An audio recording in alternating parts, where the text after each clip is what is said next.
ဇဝဲလုံလာပြီးတော့တစ္ဆာဆောင်တည်မှုဒီရည်သွေးတွေအလိုပေါင်းဆက်လိုက်တဲ့အခါချန်ပီယံတရားကိုဘယ်လိုမွေးဖွားပေးနိုင်တယ်လဲဆိုတဲ့ဇလန်တပုတ်ကိုပြောပြချင်ပါတယ် ကဲဒီဇလန်ကိုလေအဆုံးတက်ကနေပဲစလိုက်ကြအောင်2025ခုနှစ်ပြိုင်ပွဲပေါင်း24ပွဲအပြီးမှာ Lando Norris တယောက် Formula 1 ကမ္ဘာချန်ပီယံဖြစ်လာခဲ့တဲ့အဲ့ဒီအခိုင်အတန်းကနေပေါ့ဒါသူ့ဘဝရဲ့အကြီးမားဆုံးအိမ်မက်တွေတကယ်ကိုအသက်ဝင်လာခဲ့တဲ့အချိန်မှာပဲကောင်းပြီလေအဲ့ဒီချန်ပီယံဆိုတဲ့အမြင့်ဆုံးနေရာကိုသူဘလုံညာရောက်လာခဲ့တာလေ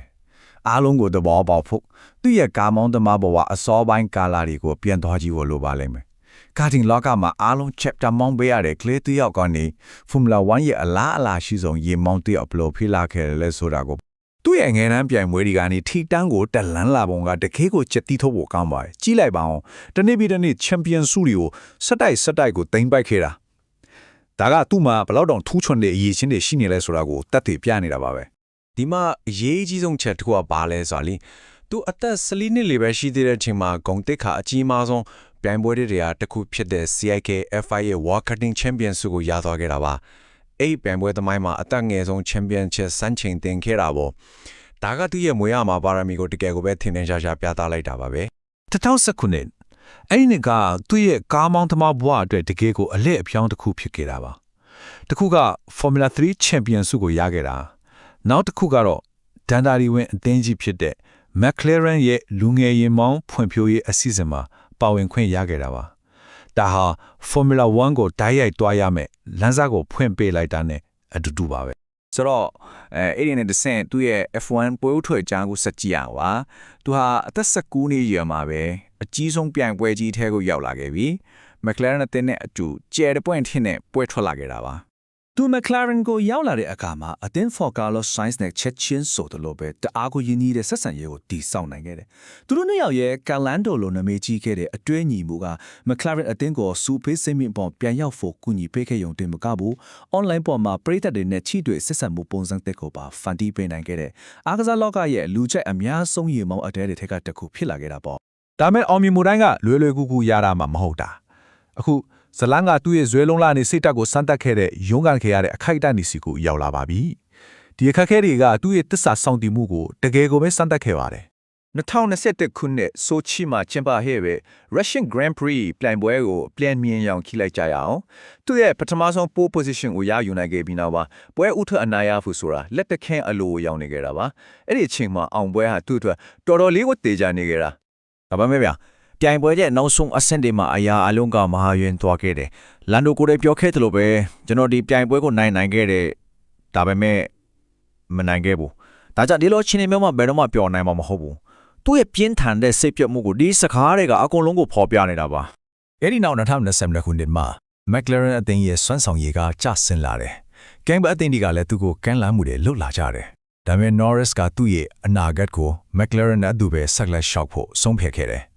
ဒါဟာတကယ်ကိုအံ့အားသင့်စရာကောင်းပြီးအရေးပါတဲ့ဆုံးဖြတ်ချက်တစ်ခုခက်ခဲပါတယ်။သူ့ရဲ့တစ္ဆာဆောင်တည်မှုကိုဒီစကားနဲ့ထပ်ပြီးတော့ကိုအတည်ပြုလိုက်ပါရဲ့။ကျွန်တော် McLaren နဲ့အတူအနိုင်ရခြင်းတယ် McLaren နဲ့အတူချန်ပီယံဖြစ်ခြင်းတယ်ဒါကကျွန်တော်တို့ရဲ့ပန်းနိုင်ပဲ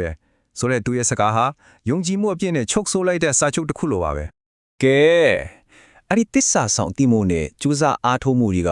အရာထင်လာတော့မယ့်အချိန်ကိုရောက်လာပါပြီ။စုပေးစင်မင်းပေါ်ကနေအောင်ပွဲစီကိုခြိတက်ခဲ့တဲ့အခိုင်အတန့်သူ့ရဲ့ဇာလာမှာအလဲပြောင်းတစ်ခုဖြစ်လာခဲ့ပါပြီ2023ခုနှစ် Silverstone မှာကားကိုအဆင့်မြင့်နေလိုက်တာနဲ့ McLaren ရဲ့ကံကြမ္မာဓမ္မဟုတ်ချင်းကိုပြောင်းလဲသွားခဲ့တယ်။အဆင့်မြင့်နေမှုမတိုင်ခင်စူဘေးစင်မြင့်မို့တစ်ခါမှမရောက်ခဲ့ရကနေအဆင့်မြင့်နေပြီးနောက်ပိုင်းမှာတော့9ကြိမ်တော့ရောက်ခဲ့တယ်ဗျ။ဒါဟာတိုးတက်မှုတွေမဟုတ်ဘူးအသွင်ကူးပြောင်းမှုတစ်ခုပဲ။ဒါမဲ့သူ့မှာမလိုချင်တဲ့စံချိန်တစ်ခုကရှိနေခဲ့တယ်။အဲ့ဒါကတော့ Formula 1 သမိုင်းမှာအနိုင်မရပဲစူပေးစင်မြင့်ပေါ်အချိန်အများဆုံးတက်ရောက်ခဲ့တဲ့ရင်မောင်းအောက်ထိ14ချိန်နဲ့စံချိန်တင်ထားတာပါဒါကသူလည်းပထမဆုံးအောင်ပွဲအတွက် Ferrari ကိုတော်တော်လေးတိုးစေခဲ့ပါတယ်နောက်ဆုံးမှာတော့ဗျာ2014ခုနှစ် Miami မှာသူ့ရဲ့စောင့်ဆိုင်မှုတွေအဆုံးသတ်ခဲ့ပါတယ်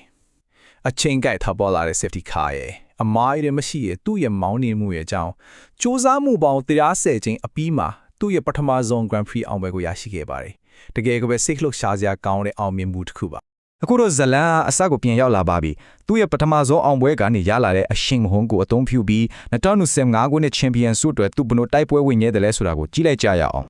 2025ချန်ပီယံပြိုင်ပွဲဟာတကယ်ကိုပြင်းထန်တဲ့3ပွင့်ဆိုင်တိုက်ပွဲတစ်ခုဖြစ်လာခဲ့ပါတယ်။ Norris ရဲ့သူ့အတင်းဖော် Piastri ရဲ့ပြီးတော့လက်ရှိချန်ပီယံ Verstappen တို့ဟာတယောက်နဲ့တယောက်အပြောင်းလံအကျင့်နဲ့ကိုရှင်ပြိုင်ခဲ့ကြတာပါ။ ဒီချန်ပီယံပြိုင်ပွဲရဲ့အဓိကအပိုင်ဝင်းချက်တစ်ခုကတော့သူ့ရဲ့အတင်းဖော် PSD နဲ့ပြင်းထန်ပဲမဲ့တယောက်ကိုတယောက်လေးစားမှုရှိတဲ့ပြိုင်ဆိုင်မှုပါပဲ။သူတို့ညောင်ဟာတခါတလေတိုက်မိတဲ့အထီကိုအကျင့်အနယ်ရှင်ပြိုင်ခဲ့ကြပြီးတယောက်ကိုတယောက်အစွမ်းကုန်တွန်းအားပေးခဲ့ကြ။နောက်ဆုံးမှာတော့ Norris ရဲ့ဆူရှားတဲ့အာယုံစိုက်မှုဒီငိမ်မှုနဲ့ယာဒီနောက်ပိုင်းမက္ကဆီကိုနဲ့အဘူဒါဘီမှာပြသခဲ့အပြတ်အထစွမ်းဆောင်ရည်တွေကသူကိုကမ္ဘာချန်ပီယံပွဲကိုဆွတ်ခူးပေးခဲ့ပါတယ်။သူရဲ့ဆွဲလုံးလာနဲ့တစ္ဆာဆောင်တည်မှုတွေကနောက်ဆုံးမှာတော့အရာထင်ခဲ့ပါပြီ။အခုတော့သူဟာချန်ပီယံတယောက်ဖြစ်လာခဲ့ပြီ။ဒါဆိုရင်သူ့ရဲ့အမွေနဲ့နောက်ခတ်အခန်းကဏ္ဍကဘာဖြစ်လာမလဲ။သူ့ရဲ့အနာဂတ်ကဘယ်လိုပုံစံဖြစ်လာမလဲဆိုတာကတော့ကျွန်တော်တို့အားလုံးစပ်ပြီးစောင့်ကြည့်ရမယ်စိတ်ဝင်စားစရာမေးခွန်းတစ်ခုပါပဲ